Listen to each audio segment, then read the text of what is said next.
All right, we'll get going. Usually we operate on student time, which is 5:15.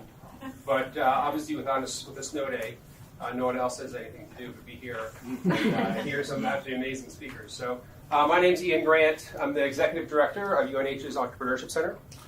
Just curious, how many people have never been here before? By hands. Great.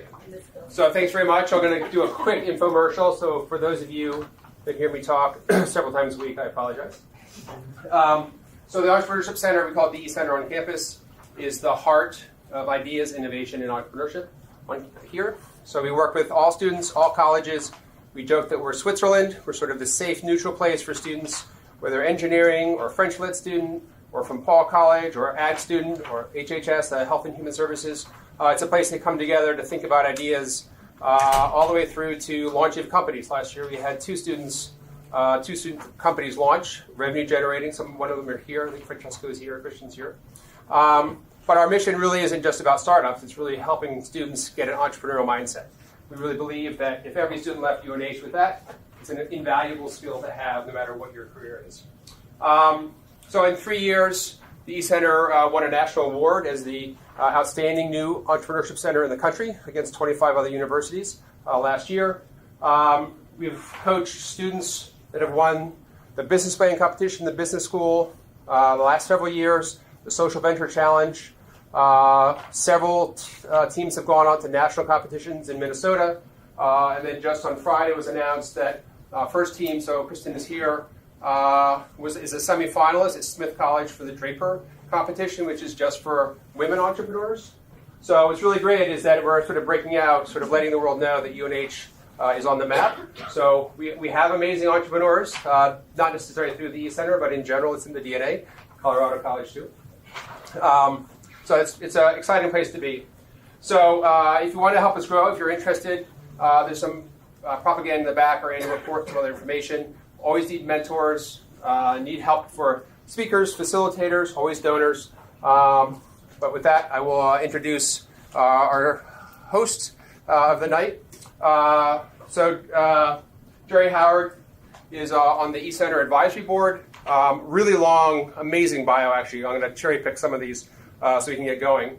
Currently has his own company, marketing strategist, brand positioning expert, really looks at trying to figure out how to unleash high growth drivers in signature companies. He ran the brand for Coca-Cola 1996 to 2000. Led P&G, so Procter & Gamble, in Japan for their beauty business. Again, as I said, he started and runs Strategy First Partners in Northampton. Literally, this is like a who's who list. It's absolutely amazing. So, Jerry, I'm going to hand it over to you. So thanks. Okay, great. Thanks, Ian. Welcome, everybody. So we're going to start actually with the PowerPoints. I understand, yeah. Folks.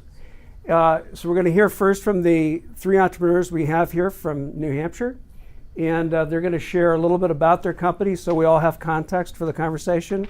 And then we're going to go to a panel where I'll be asking some questions of them, and they'll be telling us about their journeys and what they've learned over the years and their experiences. And then we'll open it up to the room for questions.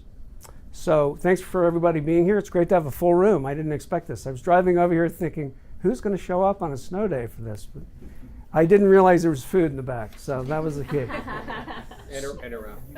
Pardon? And a raffle. And a raffle.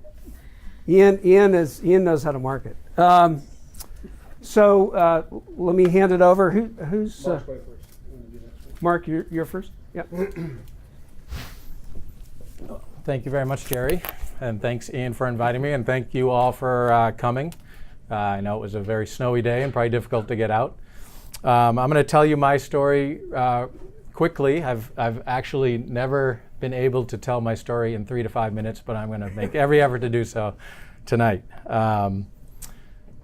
But it really starts in probably around 1988 when I was a student here at the University of New Hampshire, and I went home for a break, and my brother was wearing this T-shirt. This is the exact T-shirt. That's at Boston College Co-ed Naked Lacrosse, and I thought it was such a cool T-shirt that I stole it from him. And what I liked about it is it was edgy. It was different. I'd never seen anything like it. So I took it to UNH with me and thought I would be a unique student wearing this kind of unique and edgy T-shirt. But the long and the short of it is, when I got back to UNH, it seemed like almost everybody had a Code Naked T-shirt. So I was not alone. And what ended up happening is I ended up meeting the person that had developed and trademarked Code Naked back in probably 88 or 89. And I was so intrigued by it that when I graduated in 1990, I decided that I would take a job with him. So I went to work. I graduated from UNH with a history major and a MBA at the same time, and went to work for $7.50, trying to get as close to Code Naked as I could. So the story goes, I was there, I started in May of 1990 with them. By August of 1990, I'd gone to work and there were chains on the doors and the company had closed down. And the reason is because he got in trouble because he didn't have the right to put Boston College on a shirt or UNH on a shirt. So he was being, had some legal issues that he had to deal with, and he was only 23 years old at the time, and he decided to, just drop the whole thing and forget it. So myself and two other guys ended up buying the trademark from him in September of 1990 for $15,000. And we started our business. We started in October of 1990. And other than the first 3 months where from between October 1990 and really January of 91, we had some problems, real problems. And our accountant said, you've got about, out of your $46,000 of total investment money, we probably had, less than $5,000 left. And she said, you're not selling enough to maintain any kind of business. And we ended up flying to Florida, going from store to store, trying to find representation, and lo and behold, we found some independent sales reps to sell our line. And then we had instant growth. Code Naked T-shirts, Code Naked lacrosse, Code Naked baseball, hockey, football. We started designing all of these different Code Naked type T-shirts, and it started to blow up at retail. In our first year, 1991, we ended up at $1 million in sales after doing about $50,000 in the first 3 months. Year two, we went to $2.5 million in sales. Year three, we went to $7 million in sales. And then in 1994, it just kind of exploded nationwide. And we ended up at $23 million in sales. So from my perspective, I was 23 when we started, 27 by the time 1994 rolled around. I felt like I could do nothing wrong. Business was easy, no complaints at all. We got involved in Code Naked racing, just kind of a fun thing. That was our Code Naked Bush North car down at the bottom. The T-shirt you see is our original design. And then in 1995, in the first quarter of 95, we had doubled what we had done in 94 in the first quarter. So we were on pace by the end of the first quarter to do $50 million in sales. And then the pomp and circumstance continued. We ended up moving into a new 60,000 square foot facility in Newfields, which is where we still currently are. We won Entrepreneur of the Year in New Hampshire, which meant we got to go to the regionals, Entrepreneur of the Year. We won that, and we ended up winning the National Young Entrepreneur of the Years, which was in May of 1995, and we were celebrated in Washington, D.C. at a Rose Garden ceremony. So from my perspective, I was on top of the world. And I don't blame Clinton for what happened next, but I could, I suppose. We got back from Washington, D.C. in May of 1995, and we fell off a cliff. So what happened was a combination of events that I'm sure we'll get into tonight and certainly ask questions about. I won't go into all the detail, but But we ended up in 1995 going from 23 million, where we thought we were going to go to 50 million, and we ended at 17 million. And in 96, we ended up at 10 million. And in 97, we were at 8 million. So as fast as we grew, we declined. So from my perspective, it was the first time that I actually felt like I had to work in order to maintain and continue this business. And really, over the next 15 years, from 95 to 2010, we had to reinvent ourselves to stay in business on 3 different occasions. And that's not an easy thing to do. Today, we're a completely different business than we were back in the Co-ed Naked days. Today, and one of the biggest differences is back in the Co-ed Naked days, everybody knew who we were. We literally were in newspaper articles, magazines, being interviewed consistently. We had one of the hottest T-shirts in the United States. Today, nobody knows who we are. We produce shirts like you see up there for kind of major brands. For example, this is one we recently did for New Balance for the New York Marathon. Another marathon shirt by New Balance. This is the Brooklyn Marathon shirt we did. For Reebok, I don't know if you guys are UFC fight fans, but the other night, John Jones just defended his lightweight shirt. Well, this is the shirt we developed for John Jones through Reebok, our customer. This is a Reebok shirt we designed for their NHL stores. So our biggest customers today are Reebok, New Balance, Bauer, Timberland. We just, they're not our biggest account, but we just opened up TB12, Tom Brady's company. We do a lot of work with Disney.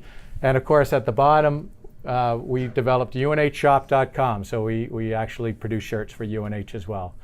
So a completely different company. You wouldn't recognize us if you went out and bought a Bauer shirt or a New Balance shirt. You're not going to see our name on it. We're completely behind the scenes as opposed to where we were in 95. But anyway, that's the quick story. So I can't wait to answer any questions you guys might have. So thank you.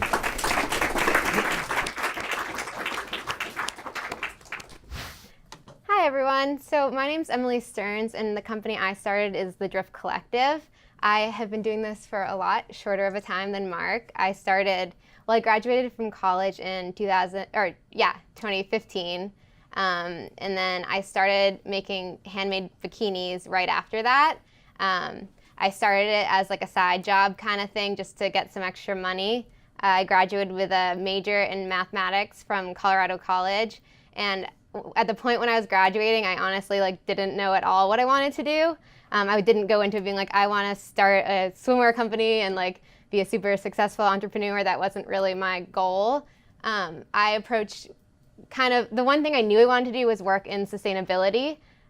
So when I started making swimwear, I thought that it would be a way to not have any money going into it. I was a pretty broke college kid with a lot of student loans. So I invested $40 into some spandex and started sewing.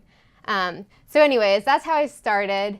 And at this point, we are a sustainable fashion brand. I have a store in Portsmouth, New Hampshire. And thank you. Here's a quick video to see our space. We make everything right at our store.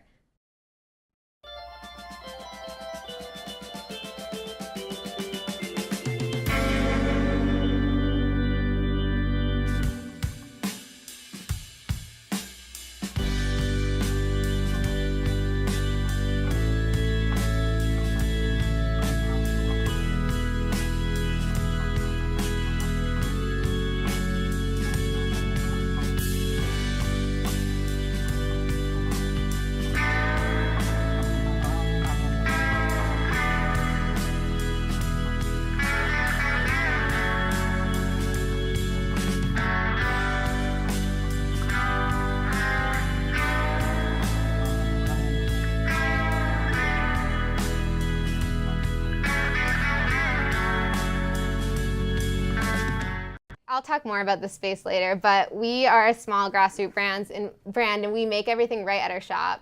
There on the right, there is a little snippet of our store where we sell our bikinis. But our factory is right in the back, so we work with customers to customize both the swimwear and the clothing. So the swimwear is where we began. We work with our customers in the shop. We design around everyone's body so they fit any shape and size, and the customers can choose anything from the color and the pattern to the style of the top and everything like that. Here's a few pictures of our swimwear on people. But as I was saying, I never planned to own a bikini business. To me, it's just an attainable way to start something. After I started the company, I started looking into fashion. It was something that I didn't know I was interested in, but when I started to do some more research on the subject, I ended up discovering that it was a super unsustainable industry. It's the second most polluting industry in the world, right after oil, which to me was, I found out that fact, and from there I was just like kind of blown away and never looked back. So now we do sustainable clothing.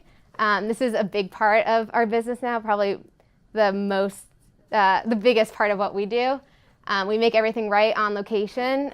And it's primarily upcycled, so that means taking second-hand clothing and making it into something new. We do all the screen printing, water-based ink, all the dyeing, color blocking, and patchwork, and all the design right there. Oh, and that's the end. I try to keep it in 3 minutes.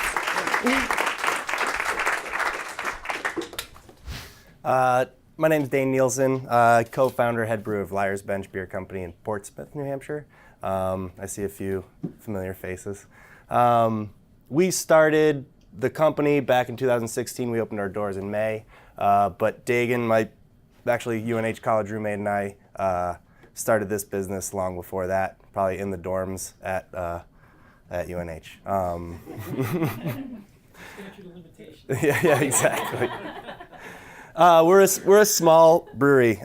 We went into it knowing we wanted to be small. We never want to be the Smutty Nose, even the stone faces of the area. We want to be a neighborhood pub. There's an old saying in Germany that says, don't sell your beer further than you can throw a snowball, and we're going to kind of live by that mentality.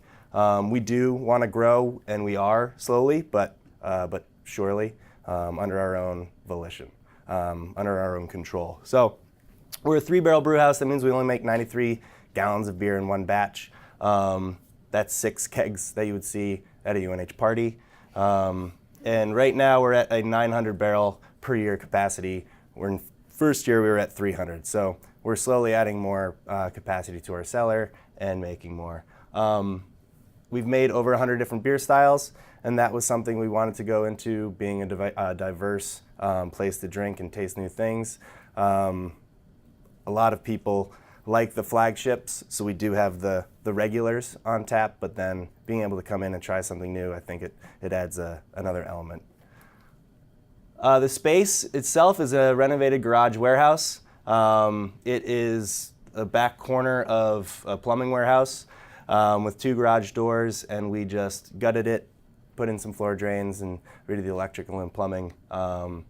It's very inspired. So the name Liar's Bench, it's an old antiquated Americana term. It's that bench in front of a cafe on Main Street or a fishing pier where people just sit all day telling stories. And it's not out of malicious intent. It's more of to make the story a little bit more grand. So we have communal seating everywhere except the bar, which is a community space anyway. We really encourage people to sit down, have a couple pints, and share a couple stories.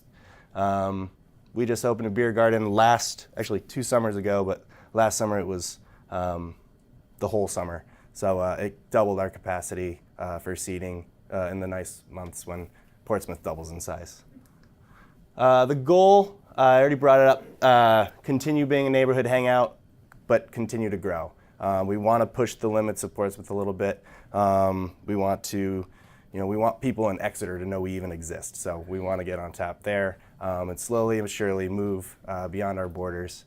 And then balance that innovation we started with with the established brand. So that's a tough little balance there that we'll kind of continue to find. Thank you.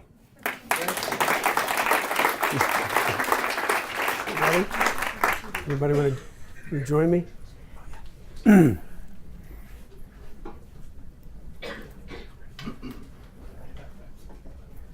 So I'm going to start, Emily, with you. When we talked the other day, you said, I went to college, I majored in math, I minored in art, and here you are with a sustainable apparel company. Tell us a little bit about how you got from a math major in art, and as you said, you didn't even know you were interested in fashion until you got into it. Okay. How did that transition happen for you? So as I started to say, I started making bikinis as a side thing just to save some money for grad school. It was all logical to me at the time, but to anyone else it doesn't really sound logical. But so I didn't know how to sew. I didn't know anything about business. I didn't know how to make a website. I basically knew how to do abstract algebra and a little bit of art and had to figure out how to make it work. So I mentioned that I've always been passionate about sustainability. So when I was in college, I did my thesis on modeling ocean waves. And my goal was to go to grad school for ocean energy and sustainable energy within that. So the bikinis to me was a way to basically to get to Australia. I wanted to go to grad school in Australia. So I was like, oh, if I start making bikinis, I can hopefully save up a little more, help my bartending money that was coming in, and maybe bring that company overseas, drive around and sell bikinis. But once I started to dive deeper into the fashion industry, that's when I learned a lot of awful facts. That I watched a documentary called The True Cost. I don't know if anyone here has ever seen it, but it really opened my eyes to like a horrible, horrible industry that I think most people don't know anything about. Growing up just shopping, you weren't aware of the fact that the Forever 21, H&M clothes that you're buying are made kind of at the expense of the planet and the people making them. So I kind of gave up on my other plan when I learned that and opened my store, and here we are. So you and I talked a little bit about the difference between fast fashion. So H&M would be a classic example of fast fashion versus you called what you're doing slow fashion. Yeah, there's a huge difference with that. Yeah. So fast fashion is most of the clothes that are available through large brands. There's a new transition to slow fashion, but it really, started 10 years ago, but it's just gaining in popularity in the last couple of years. But slow fashion is the idea of sourcing your fabric sustainably, paying a living wage to the people that are making the clothes. Fast fashion is globalized, mass-produced clothing that it's trendy for like a couple months, and then they're telling you to buy the next thing, and it's basically disposable. There's a couple scary facts. In the last 15 years, fashion production has doubled. People buy 60% more in a year than they did 15 years ago. And the average amount of people, the amount of times people wear one garment is 7 or 8 times. So 3/5 of clothing are ending up in landfills within the first year of being made, which to me was pretty crazy. So yeah, we're hoping to make clothes differently to change those stats. So one of the things that I picked up when we talked, and just listening to you again today, and I'm seeing it in my own work, I do a lot of marketing strategy work for branding companies, is the importance of purpose, having a brand purpose. In your case, you kind of backed your way into that after starting out, looking as a transitional plan, and then all of a sudden you find there's this big gaping need. Yeah, it's easy for us because our purpose really is all that we are. A lot of big fashion brands, in contrast, are starting to fail because the younger generation, like you guys and even the people like in high school right now, and are starting to care about things that big brands never valued. And so these brands that are unethically making crazy amounts of clothing are starting to make less money, and they're trying to figure out what to do to stay afloat, I think. Yeah, so there's the demand there, but since we didn't approach it from the opposite, we didn't start huge and have to like, oh, let's become sustainable in order to like please a younger demographic. That's just really who we are at an essence, like to the core. And I think people your age, they really care about that, and they see through it when a large brand like H&M is like, oh, here's our sustainable line. Like, we care about sustainability. I think it's pretty obvious, like, that's not really what they care about. Greenwashing. Yeah, exactly. Yeah. And that you see that a lot these days. Yeah, great. Mark, I'm going to turn to you if I could, because your story is so fascinating. I mean, you went, you know, as you said, you're invincible, you're 27, you're on top of the world, you're in the Rose Garden. And then you've said you had to reinvent the company 3 different times. What does that when you look back at that, what does that require? What sort of characteristics? You know, for folks in the audience, you know, to me there's a tremendous amount of tenacity there, but I'm really curious as to how you were able to do that. I think first it takes, you know, a real gut check as to whether or not you want to do it or not. You have to decide whether or not the effort into completely redesigning or remodeling the business is worth it. And the first time we remodeled it after Coed Naked had its decline, it was kind of an easy decision because we had built up this significant distribution channel. We had, you know, probably 12,000 retail doors at its peak. And so what we did in that first transition was just design different product and started to push it into that distribution channel. So that one wasn't so bad, except for the fact that it didn't work very well because nothing was like Coed Naked. So it wasn't. We never could gain the same effect. And we tried it for literally 5 years. The second time that we had to remodel ourselves was much more difficult because it was during the .com craze. So I'm watching a lot of my friends make instant money selling nothing really at the time, but we didn't know that at the time. So I'm sitting there, I'm sitting there suffering, looking at the, you know, the banks, you know, pounding on my door and you know, pressuring us, and a declining marketplace, and so it was really kind of a gut check. But the reality is, I still, believe it or not, loved to go to work. I loved what we had created, and I felt like there's opportunity to do something different, and we did. And that second time, you know, briefly it was instead of focusing on smaller retailers, we went to larger retailers, you know, larger department stores, Dick's Sporting Goods, you know, those types of stores.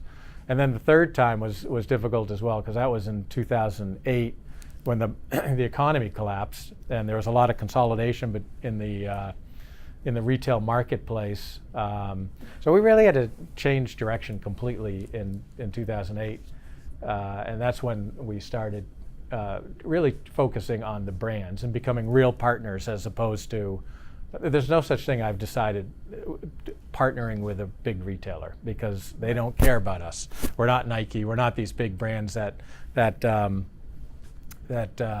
they paid a lot of attention to. They paid attention to us when we sold well, but then they would do things like, in the case of Dick's Sporting Goods, we won Vendor of the Year in 2007, and in 2008 they took what we were providing them and went overseas to try to do it cheaper.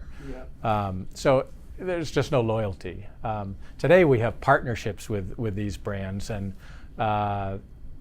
it's just a different relationship altogether. And what is it, you know, when does your antenna go off when you're feeling like, okay, we need to make a change? What's that look like? When you start losing money, for one, that's the big thing. And when you start looking at the market and seeing a change in the marketplace, I mean, that was critical. Both in 95 or 96, when Coed Naked started to decline, you could see the mom and pop independent retail market changing. And part of that change was the fact that these big department stores and sporting goods stores were really taking over. And then you could see that change again with, so when we shifted to selling to the big department stores and the sporting goods stores, you could see that shift too when those stores started to consolidate and you started seeing a lot go out of business. And even today you see, Sports Authority went out of business a few years ago, and Dick's Sporting Goods bought Galleons, and May Company, which owns like Macy's, bought Federated, which owns Filene's and a bunch of others. And as soon as those types of transactions take place, you see the number of doors that we used to sell to decline dramatically. So it's kind of a combination of it's reflected in our sales, it's reflected in our bottom line, and you have to make a change pretty fast if you're going to make one. And it sounds like to me, I come from, prior life, big corporate side, Procter & Gamble and Coca-Cola. It sounds like to me you were looking at the same kind of trends that people are looking at across the industry. So, you've got to stay focused on the micro on your business, but at the same time see the macro in terms of what's happening in the industry and not be caught by that. Absolutely, that was critical. Trying to understand market trends and sometimes it's not easy because you're really focusing on both. And we ended up in situations, going back to '95 again, where we thought we were going to do $50 million in sales, and then instantly everything was cut off. Well, the reality of that is we had 50 million, sorry. That meant we had, $10 million worth of inventory in our warehouse. Some of it finished that we had to do something with, and we didn't own it, the bank did, because we had a line of credit. So sometimes you have to get so focused on, all right, how am I going to dig myself out of this hole, that you tend to forget some of the bigger picture things. But we learned that. I mean, the reality with us is we were 27, 28 years old and all we had known was success. So a little bit of failure actually did us a lot of good, because you learn from failing. And I don't think any company that is really successful has ever been successful the entire time. Failure is just part of the process, and as long as you can endure it, then and learn from it, then you can become a stronger company. Right. Thanks for sharing that. Dane, you have interesting background. You went to San Francisco. Yep. You were on a completely different trajectory. Yep. And now you are a master brewer. Tell us about how you I might have just promoted you to master brewer. Yeah, thanks. But tell us a little bit about that, because I think it's interesting for the audience that these things are not. We hear about Bill Gates and Steve Jobs and Mark Zuckerberg and so on, and it seems all very linear in terms of the process. But yours was anything but. Yeah, there were a bit of horizontal moves there. I finished UNH with a master's in physical education and health education. I went to San Francisco after that in 2009 to find a teaching job. I was going to look for a teaching job. It turned pretty tough, so I was looking for a sub job. Couldn't find a sub job, and so I ended up at a group home for emotionally disturbed teenagers at the General Hospital of San Francisco. That was a trying 8 months, and towards the end of those 8 months, I ended up visiting the local brew pub called Magnolia down the street from my house a bit more often. And I met the head brewer there over beers one day. He invited me down. It was always something I was interested in. I always loved craft beer. My dad homebrewed while I was in high school, so I would help him out there. So I just never thought it was a real gig. But there was this resurgence of craft beer, especially at that time, and especially in San Francisco at that time. And it was exciting to be a part of. And I couldn't get enough of it, so I quit the group home. I started volunteering, and that got me a paid gig over at in Berkeley at a bigger facility. So I put in 6 years of brewing in San Francisco in the Bay Area, and the whole while loving it more and more. knowing that's what I wanted to do forever, knowing that I wanted to be in control of my own place. And then I got a phone call from my college roommate, Dagan, who was still in Portsmouth. He opened the Franklin Oyster House. He was bar managing, managing restaurants. And so he had the front of house side of things, and he called me up and asked if I wanted to come back and start a brew pub in Portsmouth. And it was a perfect time. There were 2 breweries in downtown at that time, and so I loved Portsmouth. It was definitely always on the top of my list to come back. And I came back, and we started hunting for real estate. We found one pretty quick, and then in 2016 we opened. Right. And I think one of the threads that really runs through all 3 of your stories is this idea of keeping connections with folks that you met here or maybe even before university years. So, really the importance of keeping those contacts and letting folks know what you're doing, and you never know where the next opportunity is going to come from. So, just some more, maybe a little bit about Liar's Bench. So, millennials are drinking less, and Gen Z looks like they're, those of whom are legal, that we can measure, they look like they're drinking even less. So, and I know you're a small business, but how do you buck that trend? You look at alcohol trends. You look at the big players certainly are declining year on year. They've been doing so, and even now the craft players. And you mentioned to me some of the challenges Smutty Nose was having, big regional player, but still relatively small in the big scheme of things. But yeah, so going small was definitely a strategic plan of ours, knowing we weren't going to overstretch ourselves at least too much, and then kind of supplementing just the selling of beer with other things. We are very much that third space in people's lives. We are not work, we're not home. We're that third place people want to go and meet. We are like the current Irish pub where families will gather and hang out with other families. We host so many events. We had the Drift Collective do a pop-up in our beer garden last summer. We're hosting a karaoke fundraiser tomorrow night. We're very event-driven, so if they're not there for the beer, they're there for socialization of some sort. And then other avenues, we're about to pop up on our website a shop for our own clothes so people can buy them. I have a T-shirt on. It's the state of New Hampshire. So if you're in California and you want to get a T-shirt, we don't have to ship it just by ourselves. We'll have that all set up. So kind of diversifying our revenue streams and not just relying solely on the beer. Kind of building up the food menu, giving more reasons for more people to come in. yeah, so just reacting to that, I mean, you defined the business you're in. It sounds to me like if I go all the way to your name, Liar's Bench, and the story you tell about that, it is about socialization. Absolutely. The beer is the lubricant, but doesn't have to be, sounds like. And then you've got other ways for people to consume your brand digitally or in store.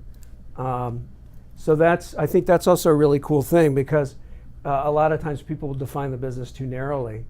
Brew pub, you could have just been brew pub, right? Yep. Which then puts you in competition with probably 30 different players just in this region. Right. And so that's a kind of exciting way to think about how you're doing it.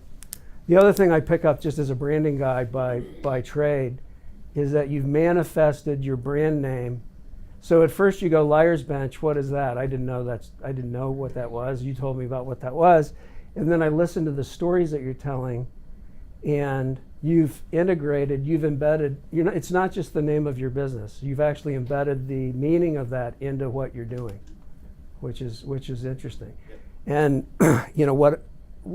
folks that do the kind of work I do find more and more, used to be, life was simple. We made 30-second ads, we did promotions, we did packaging, we stacked it high and watched it fly.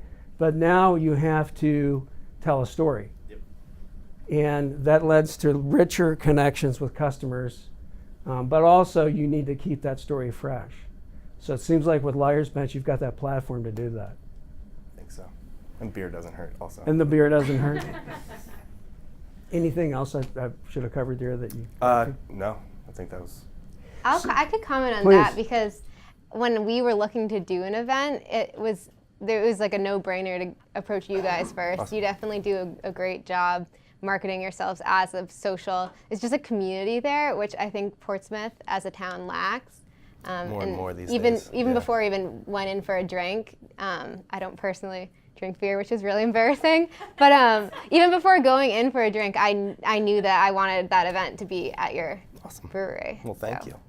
Thank you. Well, now that you put your hand up, actually, you're also bucking a trend, right?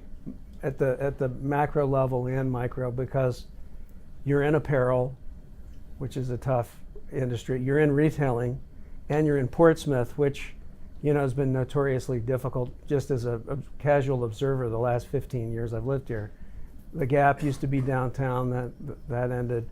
A number of shoe stores have closed recently. How do you keep it fresh? How do you keep people walking through the door? You told me some of the things that you've been doing. I think the audience would be interested to hear that. Yeah, I think when a lot of brick and mortar stores are failing right now, we do a good job at connecting with people. So we aren't a huge brand just selling clothing at a store. It's really like an experience coming in, and our customers really matter to us. We work really hard to, on an individual level, work with each and every person that comes in. So you can see something hanging on the shelves that you like, but we'll try to encourage you to add a patch and make it your own, color block the sleeves, make it a one-of-a-kind piece. And again, tying in the sustainability with that, one of our beliefs with sustainable clothing is that when you are involved in the process of making it, whether it's repairing something you already have or designing something from scratch with us, I think it creates a deeper value for that item. And I think when people shop at our store, they're really excited about what they walk away with. So I think that helps us grow as a brick and mortar. And I think being 26 and young and like aware of social media and how to use it, myself and Livy, who is my business partner, who's here right now, but we have a good understanding of how to combine social media and the real world. So right now, I think it's 93% of our sales from our online store are direct referrals from Instagram, which is a pretty high percentage of our business. So we're able to use our Instagram as a platform to really grow. So the combination of those really help. Also pop-ups, even in growing, so it's been a challenge just to grow our Instagram. It's not just an easy thing to have followers. So in growing our Instagram, we've learned that it takes a lot of work, and it takes more so personal connections, like face-to-face meetings than you'd think to grow your following. We do pop-ups in Boston every Sunday, 6 months of the year. And so a lot of our social media following actually is like face-driven. We meet people and talk to them, and they become invested in our story. Good. So look us up on Instagram. Yeah, right. So pop-ups, Instagram, pop-ups help drive Instagram. Instagram helps drive online and bricks and mortar. Mm-hmm. So that's great. I mean, I think in terms of you're a digital native. Mark and I had to learn that. So that's fantastic learning. Mark, I want to ask you. So you talked about you were business to consumer. You had a brand name that was known from a consumer standpoint, and I've gone through this too, so it's kind of interesting. This idea of being really visible. I mean, I used to work on this. I don't drink this very often, but I did try to get this 7.5 ounce can through about 20 years ago, and it took a lot of societal trends for them to finally do that. But your point was that you've been very visible, and then you went through the transition, and now you're B2B, so you're business to business. You're selling you're selling to businesses who then sell to consumers. Right. And, you know, and you're under the radar. You said nobody knows you. Well, your customers, of course, know you. But in terms of the consumer, the general public doesn't know you. Right. So what's that like for you, that change? Well, I mean, when Coa Naked was the shirt, it was kind of an ego trip to a certain extent, because, I mean, you could go to Hampton Beach, and it seemed like everybody that walked past you had a Coa Naked shirt on, and you knew that was your shirt. Today, it's the complete opposite, because I see our shirts all the time, and I know they're our shirts, and I want to scream out and say, hey, that's our shirt, but I can't. That John Jones, Bones Jones shirt we just showed you. Well, we created that shirt, right? And this is the shirt that he's walking out into the ring on, pay-per-view wearing, and that makes me feel Whoever's really good. sitting next to you when you're watching that on TV, you can tell. I can tell them. That's it. That's it. Other than that. So, Yeah. I mean, so psychologically, I guess it's a little bit of a transition, but I mean, I'd take that transition every day of the week because really it's not about the ego, it's about the business, right? And you want to create a business that's sustainable and that works. And so what we've done with these brands is we created something that they couldn't get. I mean, it's not easy necessarily just to knock on Reebok's door and say, we want to produce product for you. I mean, you have to come up with a reason why to do it and a reason how to do it that is easier for them than what they're currently doing. And we found that reason. We came up with, and actually there's a connection to that, to our original business.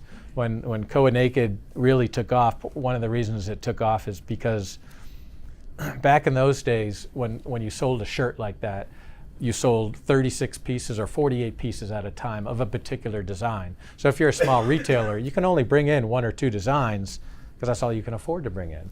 And we went to this 24-hour no minimum order plan where we stocked everything, and we said you can buy 1 shirt of each style if you want. And what that did is when you walked into the retailer, instead of having this much space on the shelf, we had tons of space. Well, we kind of took that formula to Reebok and Bauer and New Balance and said, right now you guys are going overseas, you're buying shirts cheaply. And I'll use New Balance and the Boston Marathon as a good example, because what they would do is they'd go overseas, buy all these Boston Marathon shirts for the event, bring them back. It would take 3 to 6 months to place the order, get them over here, and the event was 5 hours during the course of a day, or 6 hours, depending how fast you run. There's a quick event, and then they're left with all of this inventory. So what we did is we said, well, if you produce it from us, the 3 to 6 months, you can knock down to 1 to 2 weeks, and we will produce the same type of garments from you, for you.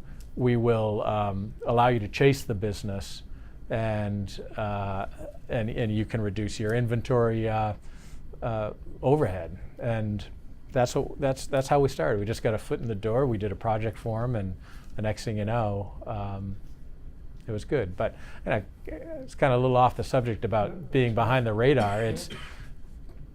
It's okay to be behind the radar when these types of customers recognize that, hey, these guys have a niche that we can take advantage of, and let's take advantage of it. And it really spreads within those organizations. You do one good thing for the running group in Reebok, the next thing you know, you're working with UFC, you're working with the outlet team, you're working with special events, and it just grows.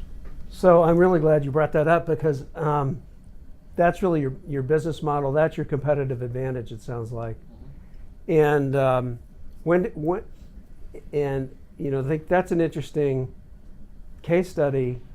That whole idea of bucking the trend of overseas sourcing, right? Right.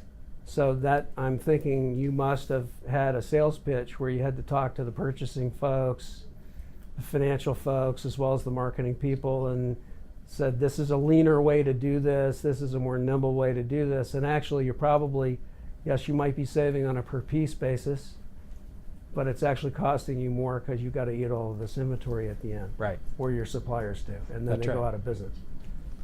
That's exactly right. I mean, I remember the first. Well, you had said it earlier too. Having a connection is critical, right? And maintaining those relationships and that networking is critical, because in the case of New Balance, for example, we got an audience because we worked with a business that was similar to our Coed Naked business for years, and that guy ended up selling his business, and he actually sold his business to New Balance.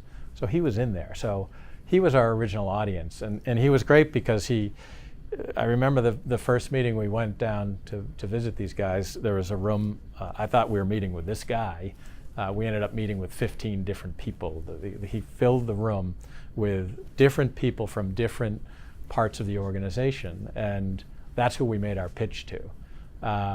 And that didn't necessarily get us the business, or they didn't necessarily trust us right off the bat, because we're still some small company from New Hampshire, right? And we're talking about New Balance, and they spend billions of dollars on their brand name and their marks, and they need to gain some faith that they can entrust that branding to us.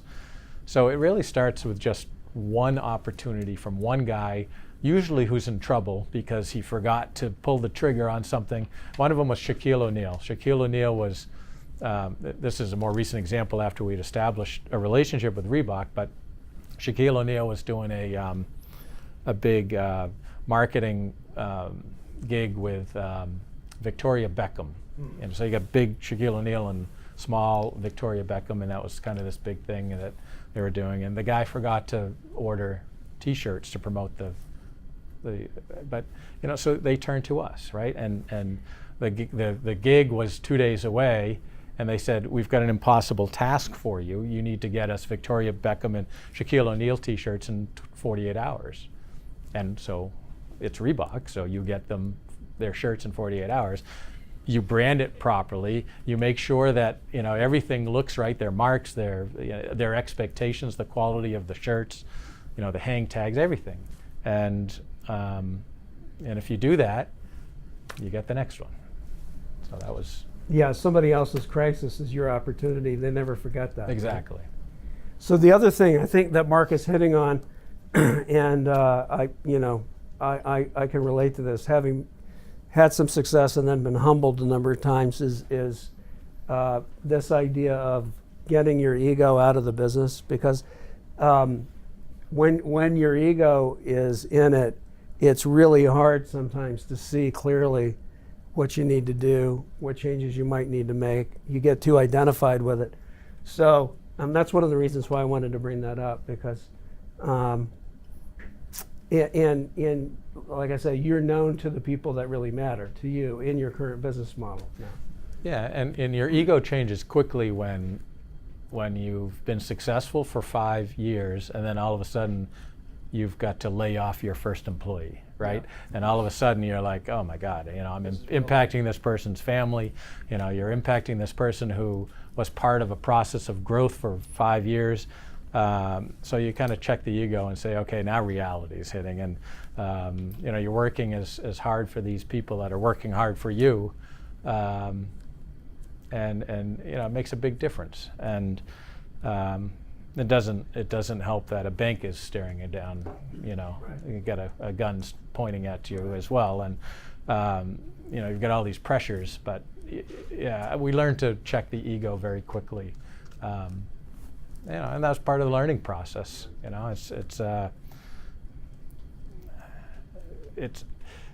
We didn't fail just once. We failed a number of times over the course of the years. Yeah, and then, but every failure, leads to some level of success. And I guess when you fail enough, you learn enough. Thank God. Yeah. And eventually, you think you start to get some of the. You start to sustain some level of protocol during the course of your business, where you end up ultimately making better decisions. And I think the nice thing is I feel like today we are actually in a sustainable business model that will outlive any of the other ones. So I'm going to shift gears a little bit. All three of you have had or have business partners, and that's something we talked about. And I've had business partners, long-term partners as well. I said to my wife many times, it's like having a second marriage. If you ever have a business partner, you've got to nurture that relationship. So maybe Dane, if you could start, I'd love to hear about what are the characteristics that folks in the audience ought to be thinking about if they're looking to start a business, looking to go into business with someone. Yes, it might be your friend, but that's a superficial thing.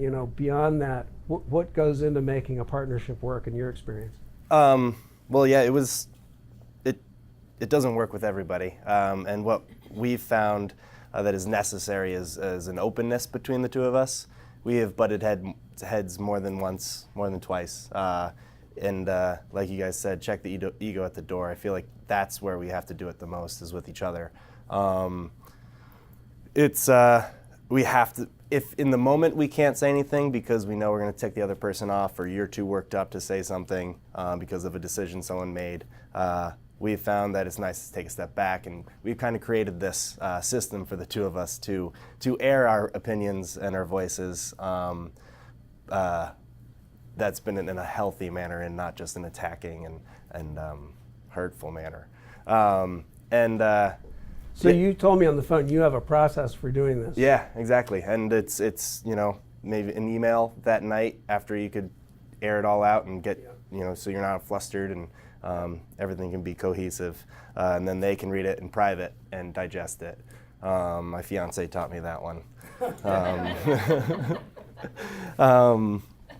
And then the next day we can visit it together, and maybe everything wasn't heard correctly the first time, and it's so often the case that's it. Like, I thought you meant, well, I didn't. Right. So, and we've aired it out many times, so I don't see why that would ever change. I hope it doesn't. Great. Yeah. Emily, you said your partner's here. Can you hold your hand up so we can? Great. So what makes it work between the two of you? Well, I'd like to say, I can't stress enough the importance of having somebody, a partner that shares your passion. I started the business by myself. Libby was always on the sidelines. She worked another job. She worked downtown as well, so she would spend her lunch break every single day just coming in and sewing clothes with me. I had a couple $1,000s in my savings and signed a lease, and in 3 months spent all of it into my store and kind of opened the door when I had $0 and couldn't afford an employee, and just had my fingers crossed that it would start to grow. And Libby was there with me at that point, doing whatever she could to help. But for the first couple months, it was just that. And the moment, probably one of the proudest moments by far in my business was when I had enough money to hire Libby full-time from her other job. And I think that was the changing point in the company. Having someone that you trust and that shares the same passion and has the same goals as you kind of just makes it all worthwhile. Someone to get excited with, someone to get stressed out with, probably more than anything. Just someone to rely on and someone to celebrate with. It just changes everything. So Libby and I have been best friends since kindergarten, and there's definitely challenges in that, working with your best friend, and it's something that takes practice. There have been points when it's taxing on a really important relationship, and you definitely get scared because you don't want to hurt something that is important to you because of business. But I think we've really, as a partnership, have learned so much, even in the short amount of time we have been working together. I think being different from the person you're working with helps. You balance each other out. Having separate roles and knowing each other's strengths and weaknesses is important as well. But really just being there for each other on a human level is amazing. And Mark, how about you? So my story, when we first started Code Naked back in 1990, it was also with a college friend, and we both raised. We went to a bank and had our father's co-sign on the bank. So we each got a loan for $13,000 to buy the trademark, and but we needed some working capital as well beyond that. So there was a third guy who was older than us named Chaz, who came in and contributed $20,000. So right off the bat, he owned the majority of the stock. But he was in it. It was a different kind of relationship because Scott and I were hands-on. We worked the company on a day-to-day basis. Chaz was a retired guy from Connecticut, didn't even live in the area, but saw the opportunity, and it was a great investment for him. I mean, he made a lot of money in a short period of time. But when Coa Naked declined after '95, he started to lose interest because he didn't necessarily want the model to change like Scott and I wanted the model to change. So in 2002, we ended up buying him out. So then it was just the two of us. And then when things went south in 2008, we wanted to change the business model again, obviously. And really at that point, both Scott and I were a little tired because we were, there was that time where we were trying to make decisions as to whether or not it was worth going forward or worth, whether we wanted to just try something completely different.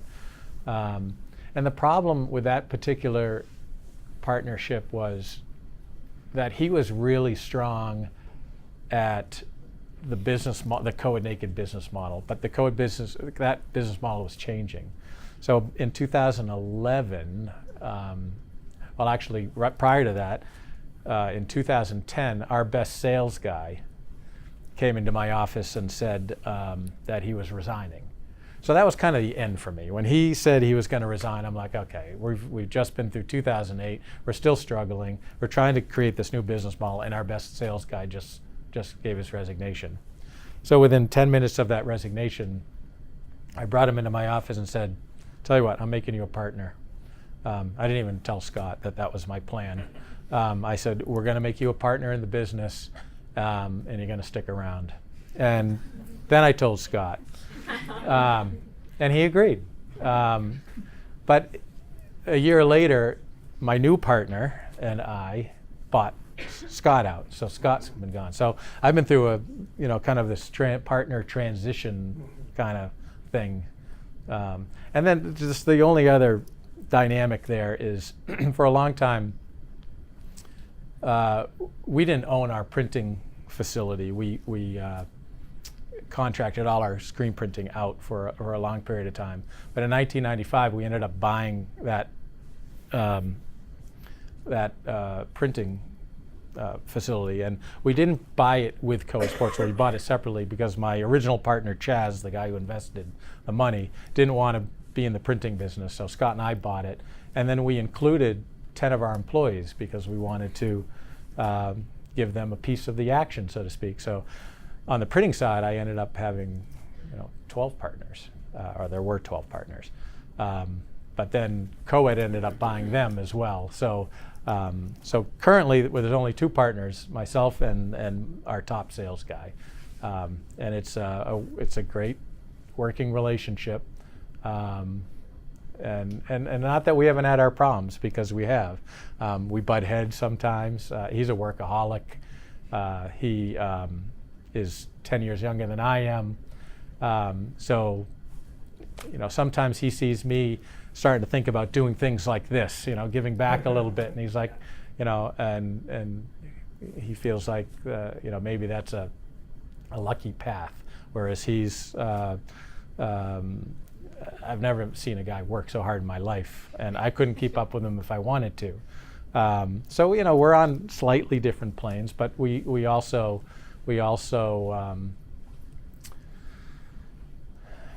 we work well together at the same time because his strengths are my weaknesses, and my strengths are his weaknesses, and that's always makes a good partnership. So. Great. I think last one, and then we'll go to questions. I just want to ask for Dane and Emily. So, Dane, you learned brewing, and Emily, you got into this, and you said, I think you told me on the phone you had to even teach yourself how to sew. My grandmother actually taught me how to sew, Okay. who's also here right now. Okay. I went up to my Okay, thank you for keeping me honest. I don't want to offend Yeah, your my grandmother. grandmother taught me. I brought a pair of cheeky bikinis into her kitchen and asked her to teach me how to make them, and her face turned bright red, and she was, I couldn't believe that was a bikini. That's great. So where I was going was so you start on the product, obviously, but then you got to learn the other aspects of the business because there's so much else. There's marketing, there's digital marketing, there's you learn different retailing concepts like pop-ups. How do you do that? I don't. Sorry, I'm trying to think. Neither of you guys went to business school, so how do you learn those things? And I know you complement yourself with partners who maybe have skills in some of that. Love to hear from both of you on that. How do you get that well-rounded kind of business knowledge so that you can be successful for the long term? I guess for me, as someone that's always been all over the place with my interests and my strengths, being an entrepreneur kind of takes advantage of that. Not kind of like that indecision, but also just mixed interests. So for me, everything that I've needed to learn, I have taught myself, and it's just kind of on a need-based basis. So as I needed to learn how to make a website, I spent a month learning how to make a website. And I think a strength in our brand is growing slow and naturally. So we got the website going, and I had my product at a good spot, and then I started to look into manufacturing space, which ended up being our storefront. So I learned how to run a store. Need-based, one step at a time. I think I have this really bad habit of making very long to-do lists and thinking I can get everything done in a day. And so learning that to-do list should take a month instead of a day is an important skill to learn. One step at a time. Yeah, and I rely heavily on Dagan for that kind of thing. But on the brewing side of things and the brewing business side of things, learn that just being head brewer at places, which was a requirement of the job there. So having that base knowledge and then just adding that into the other parts of the business was the easier part for me. And if I remember from our conversation, you have something similar to Mark. You have a Mark's beginning of Mark's story. Yep. You have a financial partner. Exactly. We have a third silent partner who definitely fronted the main. So you built out a of it. team Yep. who's got the skills you need, and you guys are complementing each other. And we can rely on him when we can't do it ourselves. And I lied. Last thing I'm going to ask all three of you, what do you do to keep your energy up? Because this can be all consuming. How do you take care of yourselves? I heard some smirks out there. It's home time, really. Just to kind of become a homebody, it's kind of nice. Yeah, when I started taking one day off a week, it was healthy for me, and now I'm trying to take 2 days off. I think when you overdo it, it's really brutal. So learning how to, take some time off is important. Well, I think you'll both learn eventually. I feel like the old man of the crowd. No, I am. You're my younger brother on this. Yeah, I agree. I mean, you don't take a lot of time off right off the bat. And I think one of the things that I've done is surrounded myself with really good people. So, and they take a lot of pressure off me. So how I unwind is recognizing that I can trust the people that run the business. I feel like I can go away for a week, 2 weeks, and things are just going to run smoothly, and that makes a big difference, and allows me to spend time with my kids and my wife, and do the kinds of things that are important. And it took a while to get there for sure, but it's a great feeling. Well, let me open this up to questions. Thanks to the three of you. First of all, let's thank you guys for your candor and Appreciate it. I just want to open it up to the group in terms of questions you might have for our panelists here. Yes, sir. So for Dane, I have a marketing question and a growth Sure. question. The marketing question is, where are you? Okay. We're in Portsmouth on Islington Street, just across the street from the Bread Box. We're behind Murray Plumbing Store and Zen Stoneworks. Good. Because it leads to, you opened up your outdoor beer garden, you doubled your capacity. If you're going to grow more, obviously in Portsmouth, you need to be concerned about things like parking. Yep. So, We have more parking than most places in Portsmouth. That's what I always say to that question. We're not downtown, so you don't have to worry about metered parking. There's the bank lot right next to our lot. So after 5, which is most of our hours anyway, you can park there. Bread Box is usually open parking lot there. So there's parking. It's just maybe not necessarily right in our lot all the time. Any more?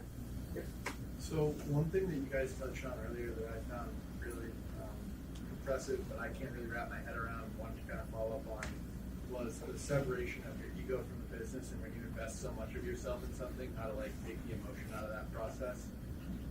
How have you guys managed to do that in like a practical, applicable way? A little less necessary. Everybody hear that okay? The how do you separate the ego out of the business? And I mean, I can say that from my perspective, it was forced out of me. I mean, you have to eventually put it aside and say, all those things that you thought. At one point, I thought I was bulletproof, right? You couldn't fail. All I had to do was open the doors, and more sales would come in, and that's just not real. And so you have to. So I guess I was shocked into it to a certain extent, and I think you have to understand that the ego isn't what's going to make the business run. And had I gone into it like that, I probably still would have failed. I couldn't control what happened to Coed Naked, but maybe it would have been a little easier on me.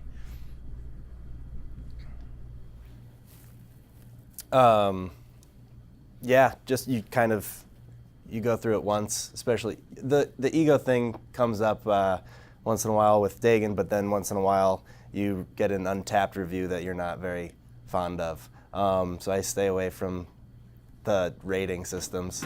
But you just kind of learn that it's part of it. It's there and it's always going to be there, and you just continue doing the best you can. I can answer that too, because I used to be the brand guy in charge of this globally, and so it was a super public job. It was the best of times. It was the worst of times. Any problem anywhere globally that went wrong. I was in my 30s. I was on a Gulfstream, with these senior people to go problem solve. Seemed really great until I didn't know my kids or my wife, and you can kind of see where that's going to go. So, and I think it forces you.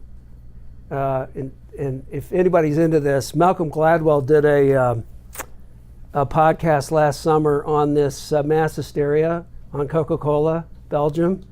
And I've actually tweeted at him. I was commuting from Atlanta to Belgium for that summer.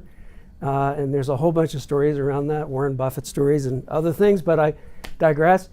So that was very humbling. And I think for me, I realized, okay, this actually sucks being on this Gulfstream and going through customs without going through customs and all of the trappings of all of that. What do I really want to be doing? I want to be doing brand marketing. I like doing strategy. I like learning about what consumers want. I like helping the clients. That's when I started my own business. So, but it was a huge shift. And then after having had that role, and then the next thing I know, I'm working out of my house in Atlanta back in the days when you had to put a P.O. box on your business card. You didn't tell people you were working out of home because that meant you were unemployed. So I think it kind of comes back to what really gets you excited, and it should be something core. Like these guys all have, very purpose-driven, passionate businesses. It should be something core. if it's about you, I mean, you know, this is an editorial comment, but look at Jeff Bezos. I mean, richest guy in the world. Look at what happened to him recently, because he's maybe gotten a little off track. So I think that to me is the biggest thing. If you're feeling like you're invincible, if you're feeling like, you know, you're master of your slice of the universe, you know, I'm not a biblical guy, but somebody told me pride goeth before the fall. And I guess it's a Shakespearean quote. And that's usually true. That's usually when you're about to crater.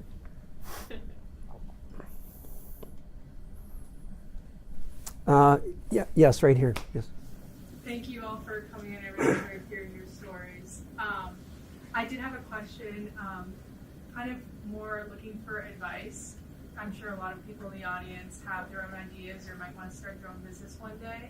And my question for you is, how do you go about like finding a team of people? Because like you don't know everything. You said that people that you work with like were your best friends or kind of like fell into it. But I was wondering if you had more like strategy of finding strategic partners, or do they just kind of come to you? Is it an advisory board? And like, how do you make those connections that you need? Or is it just teaching yourself everything that you can too? I feel like everyone kind of has a different take on how that's worked for them. I think part of that is what the business is for one, but you're doing the right thing by being here. You know, that's the first step.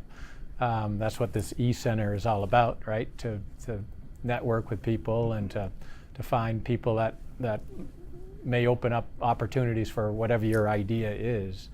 I think taking advantage of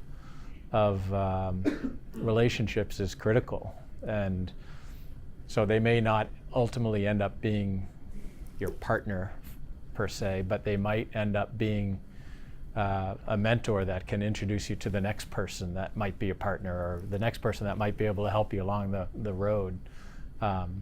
I think it sounds like in all of our cases it was a little different, where we were fresh out of college, and part of it's just energy, right? You have this idea, whether it's the bikini idea or beer or T-shirt. You have this idea that you're excited about, so you feel like you can just accomplish it, and to a certain extent, what you don't know doesn't hurt you.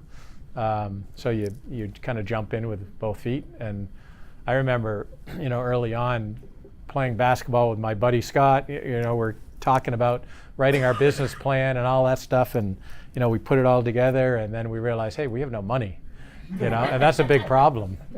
But we had parents that were willing to help us. We had this guy Chaz that was willing to throw money in. So again, it came down to whatever your resources are,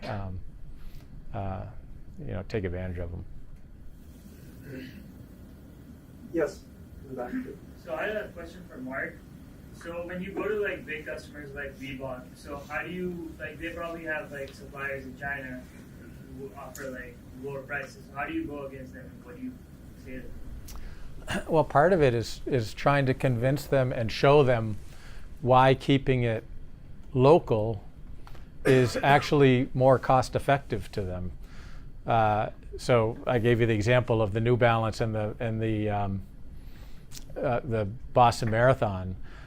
We actually save money for our customers, and we charge more. I mean, they could buy the same thing we're doing over in China, but when you take the cost of waste, you take the cost of time, you take all of these associated costs, and it ultimately is cheaper for them to do it with us internally. We allow them to chase their business. If they chase it from some product that they bought in China, they've got to wait 3 months to chase it, or they've got to be really good forecasters, which a lot of these guys obviously are.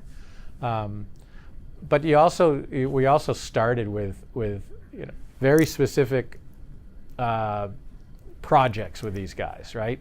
So they may have had like the Shaquille O'Neal and Victoria Beckham project, or a particular issue that they had, or problem that they had when they were launching a new shoe. That was another Reebok one, where they had this shoe launch, but someone dropped the ball. And it may not have been someone at Reebok, it may have been whoever they were working with overseas. So they needed a quick fix. And those quick fixes, these guys are smart guys. They realize that it's easier to do business with us potentially. And I think one of the interesting parts about Reebok, as an example, Reebok's owned by Adidas, and Adidas has one of the largest screen print facilities in the United States in Indianapolis. All these guys from Reebok would much prefer now to come to co-ed and get their projects done, because even doing it internally in their own organization is complicated, and there's a lot of red tape that they have to go through, and we just kind of eliminate all of that for them. Those guys, those buyers are just like you and I, right? They're trying to do their job. They're trying to do their job well. They're trying to impress their boss. Well, if we can make their job easier and they can impress their boss because they get the quality product that their boss expects in a shorter period of time and it costs the company less, it becomes an easy sale. Somebody else. I had a question for Emily. Knowing that you didn't have that much in funds to get started, what was your strategy for marketing? I'm sure the millennial that you are, the social media was a big impact on that, but how did you get yourself out with that? Yeah, we really took advantage of our social media presence. Like I said before, the face-to-face connections in order to grow our social media. So just connecting with people on a natural level. We reached out to a few people who would then in turn help us with photo content. But really, I think even with the strength of social media, I think there's so much strength in person to person. We grew really naturally. One person would find us and they'd become passionate about our product and what we're doing, and they'd tell their friends who would then tell their friends, and a lot of our growth is through that. And that just escalates through social media, because one person posts a picture saying how much they love a jacket they bought, and then their whole 1,000 to 20,000 followers see that post and they're like, oh, what's this jacket? And then they become invested like that. So social media is an amazing tool for if you start a business the grassroots way that I have. You don't need to invest so much in advertising if you can do it in a natural way. And I'm lucky to have a product that people have jumped on board with. But yeah, it's crazy how little we've spent on marketing and to grow in the way that we have so far. What percentage of time do you think that you put into to marketing? To the social media part? More than I would ever have thought social media would take. I mean, just having content, like one post a day, is really time consuming. I'm sure you guys know, like with your own personal because the fear of getting it wrong is high, right? Yeah, so you have to put a lot of thought into what you put out there. Exactly, and it needs to reflect your brand values and the aesthetic that you're going for. Social media is a huge, it's the way that people first encounter your brand, so it's a really important tool to use right. Sorry, this gentleman back here. Excuse me. I also have a question for Emily. You mentioned earlier on that the industry you were entering with fashion and swimwear was kind of saturated, and you mentioned that you're kind of adapting your business model to include upcycling. I was wondering if you kind of had any other strategies in place when you guys start to see maybe that you're becoming a part of that saturated market, and you have to try and almost rebrand yourself or almost take on new ventures to keep your business profitable and growing. Yeah, I guess when I started, I didn't really consider the saturation, because in starting, I wanted to do everything, basically flip it upside down and do it different. So the status quo for the fashion industry was, in the way that things were done, were basically everything the opposite of what I wanted to be. So I just started doing something different, upcycling, and at the time it wasn't, there's been a huge boom in the last 3 years, but when I started, people, my friends that had heard what I might be doing, when I first signed my lease, they looked at me like, you're gonna sell old clothes to people and you think they're gonna buy them? That's really weird. Why would people wanna buy old clothes that you transition to something different? So I guess just believing in something, believing that you can provide people with cool clothing in an ethical way, and just kind of standing by your values is how I entered the market, and people have supported that. Yeah, so just a comment from me on that. I mean, if you think of all three of these, you could sort of skate on the surface of this conversation and say, well, Mark's in the t-shirt business or the apparel business, and it's a fairly simple business. And then he's saying he's solving big problems for these major players in footwear and apparel and sports industry. So what your value proposition is actually tends to be a lot broader. Or I did work for an industrial company in Pittsburgh that was in the specialty metals business. That was their mission. We make great metal. And what it turned out was actually their ability to supply these really hard to find, hard to make specialty metals. Their logistics, their supply chain was what was unique about the company. And we flipped the whole thing around to be about that. The CEO started talking about that in speeches. Stopped talking about making the best metal in Pittsburgh, which there's a few of those folks in Pittsburgh. So I think this, if you listen to this, so if you're going to go into an established category or actually, you look macro, all these categories are really tough and or declining in some cases. These folks are all being successful because I love the way you said, you turn it upside down, flipped it around. You either got to do that or you got to be in a new category or you got to be reframing an existing business in a new way. Yes? So I just have a question for Emily. Thanks for coming in. I'm curious, kind of on the topic of upcycling, and you're taking in clothes that didn't have a use before and making a new use out of them. Because of that, each one of your products is unique, probably. I assume like no one gets the same exact product. So how do you and the people that design and create each article of clothing kind of encapsulate the brand identity of Drift Collective?